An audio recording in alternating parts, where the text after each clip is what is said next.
جس کے پاس علی ولی اللہ نہیں ہے وہ یہ ظام و خیال میں ہے کہ وہ محمد رسول اللہ کو مان رہا ہے.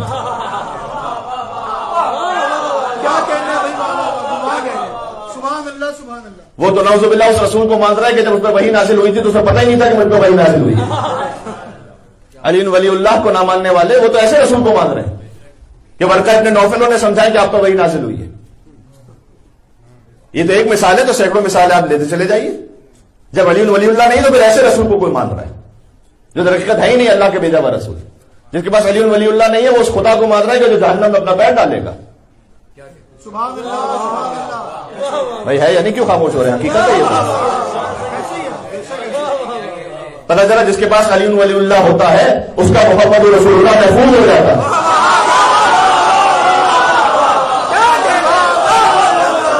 آپ سن رہے ہیں؟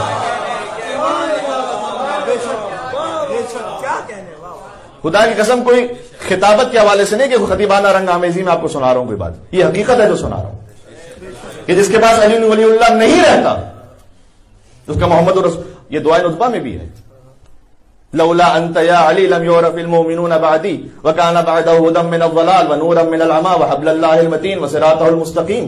یہ کیا ہے؟ لولا انت یا علی. حضور کہہ رہے ہیں علی سے کہ علی اگر آپ نہ ہوتے, وہی لولا علی آپ نہ ہوتے, لولا انت یا علی لم یعرف المؤمنون بعدی, تو میرے بعد تو کوئی مومنوں کو پہچاننے والا ہی نہ ہو.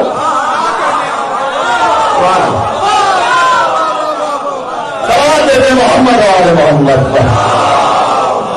وقت نکلا جا رہا ہے.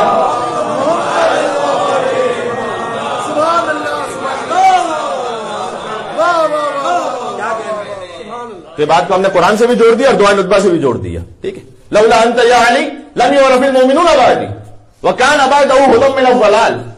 اور دعائے نطبہ ہی میں تو ہے کہ اے علی آپ ہی تو تھے جو حضور کے بعد ہدی من الضلال گمراہیوں میں ہدایت تھے, ونورا من العمی اور تاریکیوں میں نور تھے, وحبل اللہ المتین اور اے علی آپ ہی تو ہے بعد وفات رسول جو اللہ کی مضبوط رسی ہے, وصراطہ المستقیم اور اے علی آپ ہی تو ہے جو بعد وفات رسول صراط مستقیم. نماز میں جب اہدنا صراط المستقیم پڑھنا وہ سوچ لینا کہ علی ہے صراط مستقیم.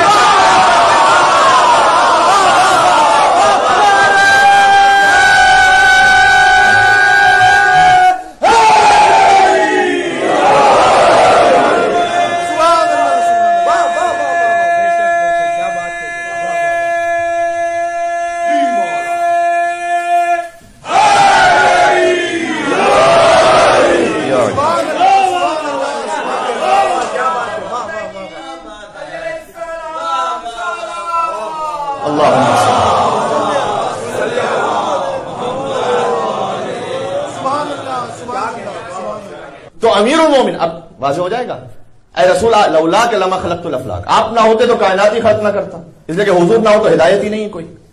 لولا علی لما خلقتک, علی نہ ہو تو پھر محمد رسول اللہ باقی نہیں رہتا. لولا فاطمہ لما خلقتکما, اسی ترتیب میں لے لیجیے گا تو بات سمجھ میں آئے گی. اگر سید کونین کا وجود نہ ہو تو بعد از وفات رسول نہ علی ولی اللہ بچتا ہے, اور جب علی ولی اللہ نہیں بچتا تو محمد رسول اللہ بچتا ہے.